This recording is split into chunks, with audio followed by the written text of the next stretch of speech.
랄파쿠님께서 올려주신 썰렁설레입니다. 유튜브로 보시는 분들 구독과 좋아요는 영상 제작에 정말 큰 힘이 됩니다. 네, 안녕하세요 개보건님. 정신없게 바쁘게 지내다가 최근에 여유증이 좀 생겨가지고 군생활 중에 재밌었던 추억 하나 적어보려고 합니다. 저는 GOP에서만 20개월을 생활하고 페바 부대에서 경험이 전혀 없습니다. 야, 어떻게 GOP에서 20개월 있었냐? 교대도 안 했나 보네. 아, 이분 그분이구나. GOP로 들어갔다가 페바로 내려가야 되는데 다시 내려가야 될 때 그 부대에서 다시 GOP로 그 파견 보내가지고 GOP에서만 20개월 보낸 분. 그래서 페바 부대가 어떤 문화가 있었는지 어떤 생활을 하는지는 잘 모르겠지만 GOP는 각 상황에 따라서 인간이 기본적으로 보장받아야 되는 생활들을 제한받는 상황이 제법 많이 생깁니다. 오늘은 그 기본적인 생활을 제한받아서 생긴 썰을 하나 풀어보려고 해요. 저는 10땡년도 3월 군번이라 때는 7, 8월 일병 235봉 시절 이야기입니다. 당시 제가 근무했던 땡세단은 철원에 있었고요. 당시 한참 장마 시즌이라 비가 미친듯이 내리는 날들이 이어지고 있었죠. 저희가 있었던 GOP 지역은 비가 내리면 안개가 엄청 껴서 시야가 잘 안 보이는 일이 잦았습니다. 보통 안개가 한 번 끼면은 바로 앞에 뭐가 있는지도 잘 식별이 안 될 정도로 시야 확보가 아예 안 됐죠. 그래서 저희는 정규 근무 시간이 끝날 때까지 안개가 껴있으면 CCTV 시계가 확보될 때까지 증가초소를 잡아야 하는 상황이 잦아졌습니다. 이제 증가초소라는 거 대충 설명을 하자면 이제 사람이 전부 근무를 쓰기에는 인원이 많이 딸리다 보니 중간중간에 이제 CCTV들을 설치하기 시작했는데 그 CCTV들이 안개가 끼면은 시야 확보가 안 되니까 그 CCTV가 원래 봐야 되는 지역인 그 중간중간에 증가초소라고 해서 가초소들을 만들어 놓고 운용은 안 하고 있다가 이렇게 시계 확보가 안 되면 시계가 확보될 때까지 증가초소에 다 투입되는, 그러니까 한마디로 인원이 미친 듯이 들어가야 되는, 2배 이상 들어가야 되는 그런 상황이 잦았다는 이야기입니다. 근무 후 언제 잡힐지 모르는 증가초소를 항상 대비해야 했고, 또 근무를 복귀한 후에 바로 쉬는 게 아니라 잦은 비와 습기로 인해 총기에 부식이 생기지 않게 관리하기 위해서 총기 수입은 필수적으로 이루어져야 됐죠. 그래서 하루하루 엄청 피곤한 하루를 보내는 중이었습니다. 보안에 안 걸리게 GOP 근무를 대략적으로 설명을 드리면 크게 예비조가 전반야 후반야로 나눠지는데, 그 당시 제가 어떤 근무조에 섰는지 기억은 안 나지만 사건이 있었을 때 야간 근무 후 취침 중에 일어난 일이었습니다. 베개에 침 흘리면서 꿀잠 자고 있는데 갑자기 상황실에서 듣기 싫은 우리 상황병들의 목소리가 들리더라고요. 현재 막산에 대전원 근무 취침 인원들 포함한 전 인원들 기상해 주시기 바랍니다. 근무 취침 중인 인원 포함한 전 인원 기상해 주시기 바랍니다. 보통 상황실에서 저희를 깨우려면 상급 부대에 훈련 상황을 걸었다든지 아니면 실제 상황에 걸려서 상황 대기를 해야 되는 상황들이 대부분이라 저희는 불만이 가득한 얼굴로 기상을 했죠. 야발 근추 중인데 뭔 일로 깨우는 거요 하면서 저희는 전투복에 환복 후 추후 전파 내용을 기다렸는데 별다른 상황 설명을 안 해주더라고요. 야, 상황병들 뭐하냐? 랄파코야, 너 저 가가지고 상황실에 가서 뭔 상황인지 네가 보고 와. 상황실에 도착한 저는 심각한 얼굴로 이야기 중인 간부들을 볼 수 있었고, 이야기의 끝이 보이지가 않아 옆에 있는 영상감시병에게 무슨 상황이야 하면서 조용히 물어봤죠. 일단 밖에 나가서 어떤 상황인지 먼저 볼래? 밖에 나가니 비와 낙뢰가 미친 듯이 치고 있었습니다. 지금 밖에 비랑 낙뢰랑 엄청 치고 있습니다.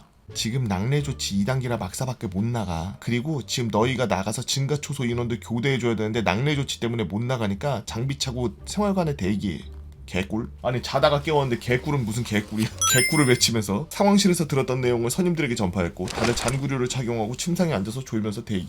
한 30분 지났을까요? 갑자기 상황실에서 아웅다웅 소리가 들립니다. 저희는 비가 오는 날에는 이런저런 상황이 터지는 것을 많이 봤지만 오늘도 뭔 일이 터졌구나 하는 생각에 엿됐음을 느끼고 있었는데, 언제나 그렇듯 안 좋은 예감은 항상 현실로 돌아오잖아요. 얼마 지나지 않아 상황실에서 방송이 울렸습니다. 지금 당장 1생활관으로 전인원 집합. 다시 한번 말한다. 지금 당장 1생활관으로 전인원 집합. 저희는 1생활관에서 상황실이 소란스러웠던 이유를 들을 수 있게 되었고, 개꿀이라고 마음먹었던 저의 마음이 쏙 따로 생각이 바뀌어버리는 계기가 되었는데요. 이 단어가 정확한지는 모르겠지만 저희 GOP 소초에서는 심정이라고 부르는 물을 이송하는 펌프 역할을 하는 곳이 있었는데, 이 심정으로 철원의 한탄강의 물을 저희 소초 물탱크로 끌어왔었고, 물탱크에 일정 수치의 수위가 차 있어야만 물을 쓸 수 있었고, 보통 낙뢰가 치면은 이 심정에 맞을 가능성이 있다고 판단해서 지휘관들은 이 심정을 잠시 정지해놓고 물 통제를 걸어두곤 했는데, 갑작스럽게 낙뢰가 치면서 심정을 정지하는 타이밍을 놓치게 되었고, 운이 더럽게 나쁘게도 낙뢰 하나가 심정 쪽에 맞아서 작동이 완전 정지돼버린 상황. 지금 심정에서 제일 가까운 소초가 우리고, 원래 낙뢰 조치로 막사 밖에 나가면 안 되지만 상급 부대에서 작업 지시가 내려왔다. 당장 잔구류 해제하고 공병 우위만 챙겨서 다시 이곳에 집합할 수 있도록. 개꿀이라면서 좋아했던 저희는 공병 우위를 입고 심정의 작업을 하러 출발했습니다.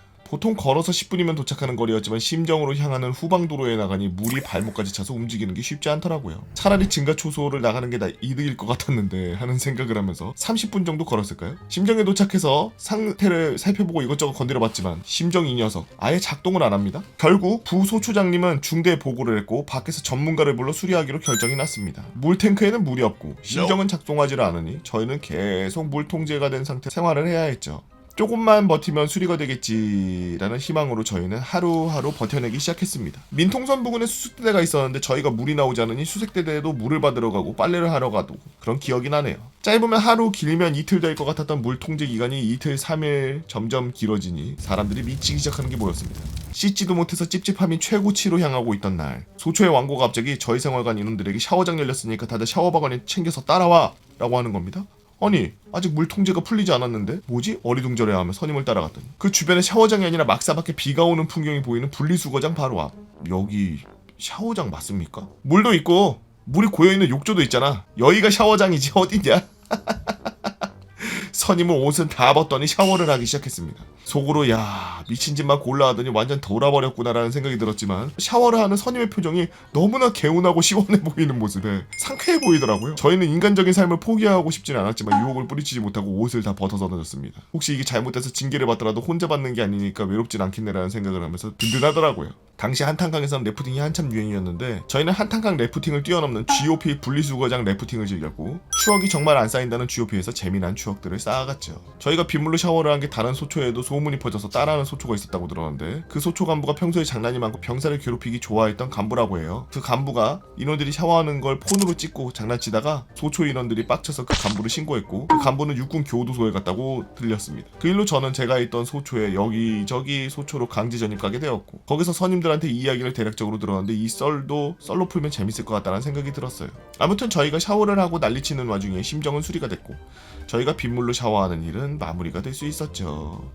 그러니까 요약을 하자면 펌프 고장나가지고 물 안 나오니까 비에서 샤워했다 뭐 이런 얘기인데 사실 비에 샤워한 게 뭐 그게 별건가? 뭐 이렇게 생각하는 사람들이 있을 수 있는데 요즘 같은 시대에 누가 비에서 샤워합니까? 미친 짓이죠. 피부병 납니다 요즘에. 미세먼지 엄청 많아서 그거 물 다 머금고서 그게 하늘에서 떨어지고 그러는 건데 몸에 납 쌓여. 물론 뭐 GOP 있는 데는 뭐 공기가 좀 깨끗해서 그나마 나을 수 있지 않을까 싶은데 저는 군대에서는 아닌데 친구들이랑 어렸을 때 가평인가 어디 놀러 갔었는데 리조트도 아니고 어디 산 꼭대기에 있는 무슨 유스 호스텔 같은 그런 데에서 이제 자리 잡고서 이제 놀러 다니고 뭐 이랬었는데 2박 3일 내내 비가 오더라고요. 어떤 이문씨 날짜를 잡았나 가가지고 아무것도 못하고 술만 드립다 먹었는데 새벽에 비가 얼마나 오나 산이고 산 꼭대기고 도로로 나갔는데 도로에 물이 도로가 안 보여. 워터파크야. 밑에 그 아스팔트가 안 보일 정도로 물이 이렇게 흐르는데 물이 깨끗해. 그 흙물이 한번 쫙 씻겨 내려가고 흙물은 한번 다 내려가고 그리고 그 위에 이제 정수된 물만 내려오고 있는 상황이 너무 깨끗해. 밤이고 이 가로등 쫙 켜져서 저기 아래까지 불이 쫙 켜져 있는데 여기는 뭐 사람이 오가는 데도 아닌 것 같아. 손님도 우리밖에 없는 것 같아. 우리가 술 사온 것도 낮에 나가서 저기 밖에 있는 마트 가서 사올 정도니까 이제 오는 사람도 없는 것 같고 가는 사람도 없는 것 같아. 어느 정도였냐면 수영장을 안 열었었는데 수영장에 물이 차 있는 상태였어. 우리가 갔을 때 수영장이 안 열어서 말라 있어가지고 아야 수영장 이거 왜 안 여냐 이랬는데 마지막 날 가보니까 수영장에 물이 꽉 차 있더라고. 빗물로 꽉 차 있어. 그래서 신나가지고 뛰어들었는데 아차 그때 당시에 플리폰이었는데 주머니에 넣고 점프 뛰었죠 제가. 그래서 그때 인명사고 및 재산 피해가 핸드폰 3대 그리고 다리 부러진 친구 하나 그리고 술 먹고 하여튼 그날 추억이 비를 그 더운 여름에 장마 때 비를 맞으면서 놀아본 사람들은 아마 알 거예요. 굉장히 행복해요. 이게 뭐 샤워기에서 나오는 찬물이 아니라 체온이랑 거의 비슷할 정도로 미지근하고 뜨끈한 그런 물이 하늘에서 그 뚝뚝 떨어지는데 전혀 기분 나쁘지 않고 되게 시원하고 옷을 다 입고 있는데 오줌이 줄줄 나오는 뭐 거의 그런 인생. 추억이죠. 예. 네, 여튼 여러분들은 어떤 이야기들을 갖고 있나요? 여러분들만이 알고 있는 여러분들의 이야기들 네이버 카페 개보고 팬다면 개팬다라고 오셔서 썰렁썰렁 게시판에다가 글 남겨주시면 유튜브로 작업해서 업로드하도록 하겠습니다. 유튜브로 보시는 분들 구독과 좋아요 알림 설정 댓글 잊지 말고 한 번씩 눌러주시고 오늘도 나라 지키기 위해서 고생하고 계시는 국군장병 여러분들 고생이 많으십니다.